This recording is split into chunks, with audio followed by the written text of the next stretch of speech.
to my channel, and for today's video guys, dito tayo sa Barangay Palungian, Mendez, Cavite, and meron tayo ditong farm lots, no? Ang presyohan actually dito is nasa mga 8,000 per square meter, but there is 1,000 square meter dito na 5 cots, titled, free transfer of title, for only 5,000 per square meter, no? Farm lot po siya. So pwede nyo siyang gawing for vacation house or tanim-taniman, it's up to you. 1,000 square meter, 5 cots po siya. And then we also have here house. Ito po, for turnover na rin po ito with parking. Ayan, 2-car park, 165 square meter. Yung house papasukin ko din for only 2.5 million na negotiable. Yung farm lot po na negotiable na din dahil napakamura na po yan. 5 minutes from Tagaytay. I will show you the drone shot para mas ma-visualize nyo, which I will show here in 3, 2, 1. Here is our drone shot.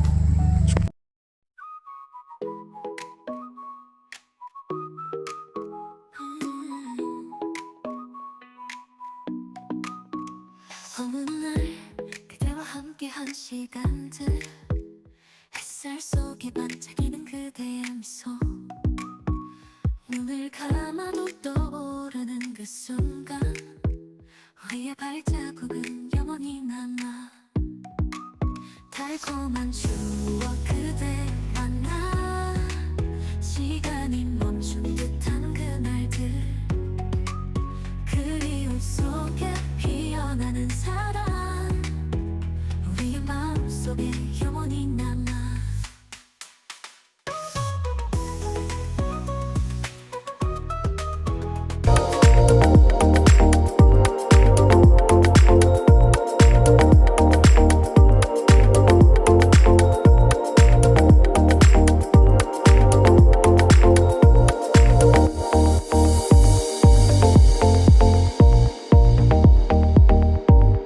Nakita nyo naman yung ating drone shot. Andyan lang siya along Barangay Road, so 5 minutes going to Tagaytay.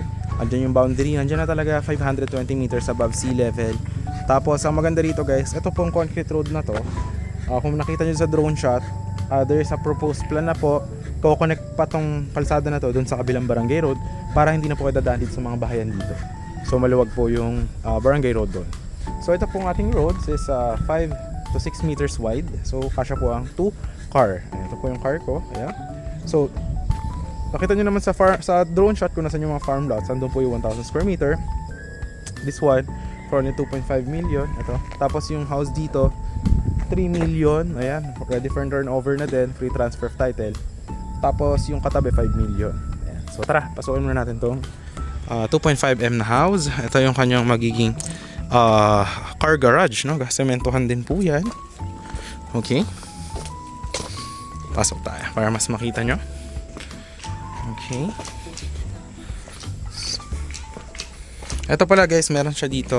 Ayan, ayan, kompleto na with sliding windows. Tapos ang kagandahan yan, paikot sa bahay, meron kayong space for garden. So yan yung parking nyo. Mahaba. Ito hindi to sakop ng property. Ayan, okay. So dito po siya. Ayan. Alright. So naka-tiles din to. Ayan, with ayan, tapos lalagyan din dyan ng semento, no? Dito sa bakod. Okay. Tapos ito po yung house, lalagyan to ng salamin. Ito, this one. Okay. Pasok tayo. Wait lang guys. Doon lang tayo pumasok sa kabila. Pero ito lalagyan to ng salamin. Yan, naka-tiles na din yan. Halos for turnover, tatapusin pa yung mga kisame. So, ikot tayo sa likod. Doon lang tayo dumaan, okay? So, ganito po yung lote sa likod. Okay. Ito po siya. Yan. So, dito, meron pa kayo ditong malaking lote. Ayan. So, ito, lalagyan din ito ng bakod. Ayan, oh. For only 2.5 million. Ayan siya guys. Okay, yan. Tapos yung kapitbahay mo dyan sa likod is ganyan lang. Alright. Tapos pasok tayo sa loob para mas ma-visualize nyo. Pwede nyo actually ito lagyan ng mga dirty kitchen. It's up to you, no? So tara, pasok tayo sa loob para makita nyo din. Ito pala guys, lalagyan din ng salamin yan. Okay. So may glass type po siya. Wait lang, pasukin natin. So yan guys, yung CR. Ito po, ayan, oh. Lalagyan pa yun ng shower heater tsaka po ng exhaust. Ayan, okay. So ito po yung house. Ito lalagyan ng ano yan ng glass. Tsaka tatapusin din po yan. So ito yung isang bedroom. Napakahaba, ano? Actually pwede nyo ito lagyan ng division dito. Ayun o, diba? Alright, tapos yan, pag ganyan. So, actually napakalaking room. Tatapusin yan with lights, no? Di pa lang tapos, pero yan, may iba na lagay na lights. Tapos dito yung kitchen. Yan, hindi pa lang tapos, pero yan. Naka-tiles na yan. Dito lalagay yung faucet. Alright, ganyan. May sliding window, so yan yung view mo habang nagluluto. Yan, ganyan, okay? So, ganyan po yung ating kitchen. Tapos dito naman tayo sa second room. Nakalock lang, pero may room pa dito, isa. Nakalock lang ngayon, okay? So, ito yung living room. Yan, ganyan. So, napakalaki, no? Actually. So, 2 to 3 bedrooms to. Tapos itong ating, degulong yung ating pinto. Ayan, degulong siya. Di ba ang ganda? Ganyan yung lock. So, lalagyan din niya ng salamin. Tapos pipinturahan ng color white. Andiyan na rin yung breaker for electricity and water. Ayan. So, that is the first house, no? So, ngayon pupunta na tayo sa second house tapos sa farm lot. Okay? So, tara, let's go. Sara na natin to. Okay. Yan. So, ngayon pupunta na tayo dito sa my farm lot. Let's go. So, yan guys. Lakad tayo papunta dun sa 3 million house. Okay, let's go. Ayan. Ito yung car natin. So, dito yung 3 million house. Ito guys yung isang house. Ito. Ayan siya. For turnover na din yan. Tapos na din. Okay. Bali, ito, yung kalsada na to, lalagyan pa ng kalsada dito sa kabila. So, ito 3 meters to. Lalagyan pa dito sa kabila ng 3 meters. So, dire-diretso yung pumunta sa Barangay Road, yung tinuro ko sa drone shot. Yan, tatagos pa yun sa mga puno na yan. Diretso sa kabilang Barangay Road, tagos. Ito yung 5 million na house. Ito sa kabila is 2 million house. If pre-selling, if tapos na siya is 2.5 na. Ito 3 million. Yan. With electricity, water na rin yan. Ito kasha 2 car. Yan. Tapos yung mga farm lots is andyan. Ito yung bahay na yan na 5 million. 1,000 square meter nandiyan sa kabila. Tapos the next, yan, hilera yan. 1,000 square meter. 1, 2, 3, 4, 5. So free transfer of title, kasama rin yung kalsada, natatagos, papunta rin sa kabilang barangay. Ayan. So ito yung kabila, ito yung 2 million house. Ayan siya. So loft type. Ayan. May parking din siya, pag ganyan. Ayan, kasya dalawang sasakyan. So inaayos lang yung ating drainage pipes. Ayan. So pasukin muna natin tong 3 million na bahay. Actually sementado na to dyan. Okay, nabuhos na yan. Ito ang kalsada magiging 3 meters. So di pa lang tapos. Okay, so tara, ikot tayo. Paikot muna tayo sa labas ng house, tapos tsaka tayo papasok sa loob. Okay, let's go.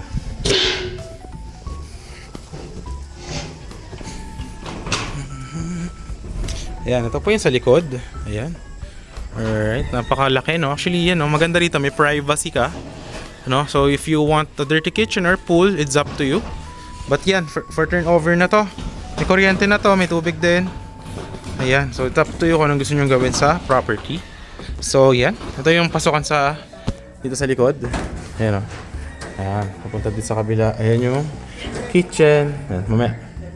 Pero doon muna tayo pumasok sa may kabila, dito. So tara, let's go.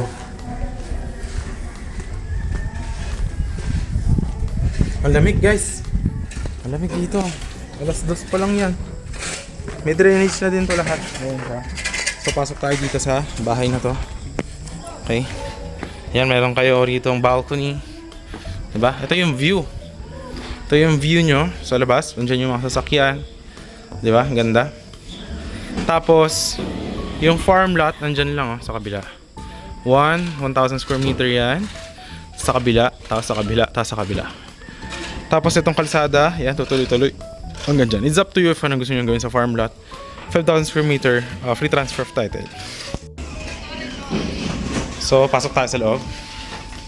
Ayan yung design. Ayan, ganito yung design ng house. Ayan, nakaparang ano siya, may bricks type, pero design lang yan.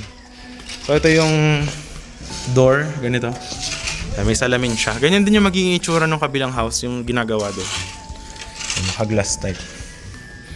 So ayan, naka-sliding windows na lahat. Tapos ito yung breaker, andun sa kabila. Ayan, nandun. Okay, andyan yung mga windows. Tapos ito yung kitchen. Ayan. Alright. Ito yung door sa access sa likod. Tapos ito yung, actually yung laki na tong living area. Tingnan nyo yung living area. Ayan, tingnan nyo. Ayan, di ba? Tapos ito yung sa kabila. Ayan, ito. Ito yung unang kwarto. Ayan. Malaki. Ito yung sa CR. Ayan o. Tignan nyo. May heater, may exhaust, may ilaw. Ayan. Okay. Tapos ito yung isa pang kwarto. Ayan. Alright. Diba ang ganda? Ang laki no? Ang laki ng kwarto na yan no? So, that's the 3 million house. Free transfer of title. Kompleto na to lahat with electricity, water for turnover. Tapos ito yung sa 2 million house. Ayan. Pakita na sa inyo. So ito na yung sa 2 million house. Pag kinuha nyo siya ng pre-selling, 1 million yung down nito. Tapos pagkatapos ng turnover and kompleto na yung finish nya, deed of sale signing, 90% ng 2 million, tapos 10% remaining is kapag nabigyan na sa inyo yung title ng house na nakapangalan sa inyo. But ito, ang finish lang nito, hindi to full finish na ganito. Rough finish lang po ito, kaya 2 million. Okay? Wala pong pintura, pero naka-tiles. Tapos nakakinis lang yung mga pader. Okay? So, rough finish lang siya. So, tara, ikutan na muna natin yung loob nito. So, ganun din siya. Meron ding access sa likod. Ito yung sa may, sa Poso Negro. Ayan. Tapos, ito yung sa may, gagawin na pinto. Dito. Ito yung first bedroom. Tapos meron siyang CR dyan. Ayan, naka-loft type, high ceiling, no? Ayan. So, ganito po yung ating bahay. Okay? So, ito yung sa gagawin na room. Tapos, yan yung isang CR. Yan siya. Ayan, ganyan. Okay? Tapos, ito yung living room. Ito yung second na bed. Ito. Okay? Ayan. So, ganito yung sa likod. Meron din yan. Ang bakod niyan, hanggang dyan din siya. Meron din siyang space dito sa likod. Okay? So, yan na yung house na 2 million rough finish. Okay? So, punta na tayo dito. Ito yung next house. 5 million naman to. Ayan. For 180 square meter naman. So, yan o. Ganyang karami yung bakal niya. Yung taas niyan, napakalaki na room. No? Ito yung sa may loob. Ikutan din natin para maganda. Ayan guys, oh. Ito yung sa may Poso Negro. Ito yung sa may steps. Tapos dyan sa living room. Tapos ganun sa loob. Ganda. Ganyan, oh. Diba? 5 million guys. Nandun yung sa may access sa may taas. Ganyan. Ayan, no. Ganyan siya kataas. May mga rooms din dyan sa loob. Yan. So ito yung view sa labas. Ganyan. Alright, ito may parking 180 square meter siya, diretso pa ganyan. Tapos yung mga 1,000 square meter na farm lot, ito siya. Ayan. Ito yung isang 1,000. Ito. Tapos ito yung kalsada niya. So mahaba yan guys, 1,000 square meter. Tapos available din yung sa kabila. Yan, 5 yan. 1,000 square meter yan. Hanggang doon yan, malayo pa yan guys. So hanggang doon sa mga dulong puno. Ayan. Free transfer of title na rin. So it's up to you if anong gusto nyong gawin dito. Basta yung kalsada kasama yan, tatagos yan papunta doon sa Barangay Road. So yan yung 1,000 square meter. Ayan. Actually pa ganito.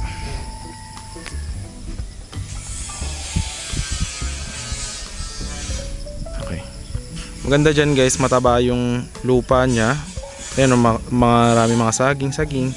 Pwede nyo ipalinis yan, paggawa ng maliit na bahay. Tapos, sa farm nyo, swimming pool or taniman, kayo na bahala dun. Okay. So, So yun ang ating yung ating house tour for today. Hope na nag-enjoy kayo. So ayan, if interested kayo, message nyo lang ako sa Viber or WhatsApp.